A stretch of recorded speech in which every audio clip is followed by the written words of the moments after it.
Happy day children, this is Crystal, your grade 7 English teacher. In this video, I'll be discussing about adjectives. In this video, we will be discussing adjectives, participial adjectives and adjective clause. So what are adjectives, children? An adjective is a word which describes or it gives more information about a noun or a pronoun.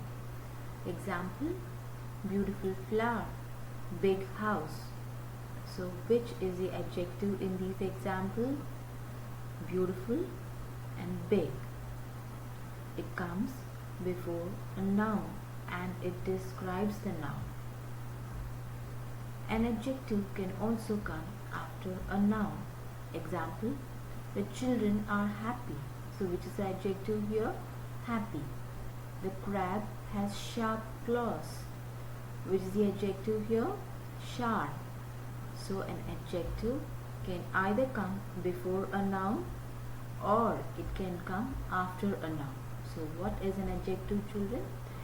An adjective is a word which describes a noun or it gives more information about a noun. Next we will discuss the three forms of adjectives. What are they? A positive degree, a comparative degree and a superlative degree. So the form varies if they are used to compare nouns. So in the positive degree, if you have old, what will it be in the superlative degree? It will become the oldest, and in the comparative degree it is older. So the adjectives, its form varies depending upon its usage when it is used to compare a noun. So far becomes further and furthest, and bad becomes worse and the worst, and well becomes better and the best.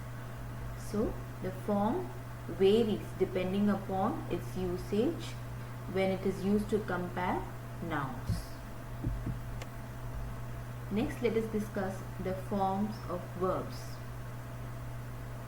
So in the base form, if the verb is abuse, how will it change in the past tense form? So you have to add an ed to it. So it becomes abused. And how will it change in the past participle form? It will again add an ed to it. So it again becomes abused. And how will it change in the present participle? You have to add ing to the base form. So it becomes abusing. So act becomes acted in the past tense form, and the past participle again becomes acted, and in the present participle form it becomes acting. Add becomes added, added, adding.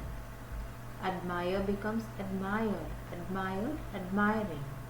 Advise becomes advised, advised, advising. Allow becomes allowed, allowed and allowing. Answer becomes answered, answered, answering. Appear becomes appeared, appeared, appearing. So in the past participle form, you have to add ed to the base form verb, and in the present participle form, you have to add ing to the base form. So now we are going to discuss what is called as participial adjectives.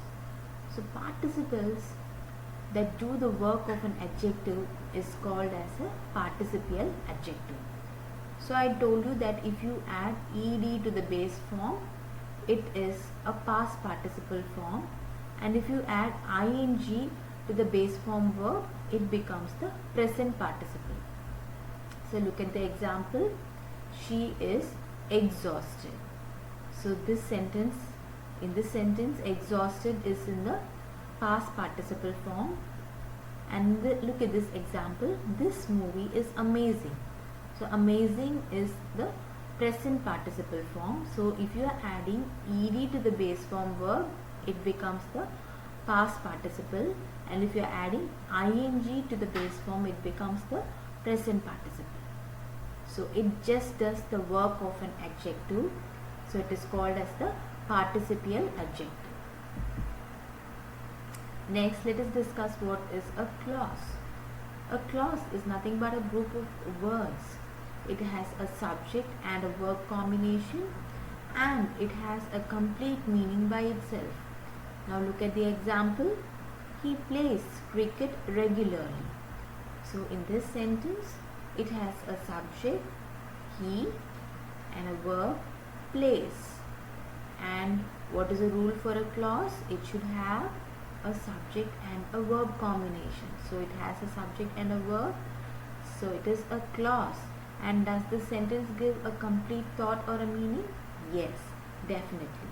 So this sentence is a clause. There are two types of clauses, independent clause and dependent clause. So what is an independent clause, children? A complete sentence by itself is called as an independent clause. Look at the example. You may sit. So the sentence has a subject you and a verb sit. And does the sentence give a complete thought? Yes. So it is called as an independent clause. Next is the dependent clause. It also has a subject and a verb combination, but it does not give a complete thought. Now look at the example sentence. You may sit wherever you like. So in this sentence, you may sit is the independent clause. If you read it separately, it gives a complete thought or a meaning. So it is called as an independent clause. Now when you read the second half of the sentence, wherever you like. So the second half of the sentence also has a subject you and a verb like. But when you read it separately, wherever you like, does it give a complete thought? No. So it is called as the dependent clause, and this dependent clause is completely dependent on the independent clause. So when you read the full sentence, you may sit wherever you like. Only then you can get a complete thought or a complete meaning to this sentence. Now let's differentiate independent clause and dependent clause to get a more clear understanding. So I told you that independent clause, it has a subject and a verb. It is also called as a main clause, and it can stand alone as a sentence and give a complete thought.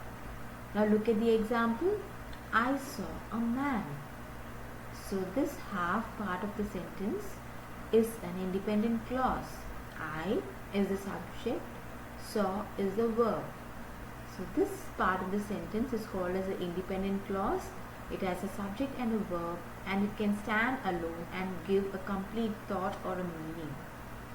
Whereas the dependent clause is also called as a subordinate clause. Dependent clause also has a subject and a verb, but it does not give a complete thought. Now look at the example. Who was crying is the dependent clause here. So when you read who was crying, does it give a complete thought? No. So it is called as a dependent clause. So it depends on the first part of the sentence. I saw a man. So I saw a man is the independent clause, and who was crying is the dependent clause. So the dependent clause is also called as a subordinate clause. Now we are going to discuss a type of a dependent clause which is called as an adjective clause. So there are certain rules that we will be studying here. So again, an adjective clause, it has a subject and a verb, and it acts as an adjective or it describes a noun. Now look at this example. The umbrella which has a broken handle is mine. Now this part of the sentence, which has a broken handle, is called as an adjective clause, and it describes the noun which comes before it. So which is the noun? before it the umbrella. So an adjective clause, it describes a noun which comes before it. So what is the purpose of an adjective? An adjective is a word which describes a noun. Similarly, an adjective clause also describes a noun. An adjective clause can also be called as a relative clause because it takes one of the relative pronouns in front of it. So what are the relative pronouns, children? Who, whom, whose, which and that. These are the relative pronouns. Or it can also take a relative adverb in front of it. When, where, why and how. So this is a structure of an adjective clause. So an adjective clause, it is also called as a subordinate clause or a dependent clause, and it begins with one of the relative pronouns who, whom, whose, which and that, or it can also begin with a relative adverb when, where, why and how, and it describes the noun phrase that comes before it. So this is the structure of an adjective clause. So what is the structure? So it has one of the relative pronouns which is followed by a subordinate clause, and it has a noun phrase in front of it. Look at the example. This is the man who worked with me. So I told you that the adjective clause will always have a relative pronoun in front of it. So which is a relative pronoun here? Who. And who worked with me is the adjective clause, and it describes the noun which comes in front of it. So which is a noun here? The man. So this is an adjective clause. In case if you don't have a noun or a noun phrase in front of the relative pronoun, then it is not an adjective clause. Look at the second example. The man whose pen I took is standing there. So which is the relative clause or an adjective clause in this sentence? Whose pen I took. And which is the relative pronoun here? Whose. And it describes a noun, the man. Look at the next sentence. I met the man whom my friend introduced to me. So which is the relative clause or the adjective over here? Whom my friend introduced to me. So which is a noun which comes in front here? The man. And relative pronoun is whom. So in this sentence, whom my friend introduced to me is called as the adjective clause or the relative clause. Look at the next example. The watch which my father bought yesterday is there. So which is the adjective clause in this sentence? Which my father bought yesterday. And it describes the noun, the watch in front of it. So it is a relative clause or an adjective clause. I hope this video will be useful for you to know more about adjective clause, children. Thank you.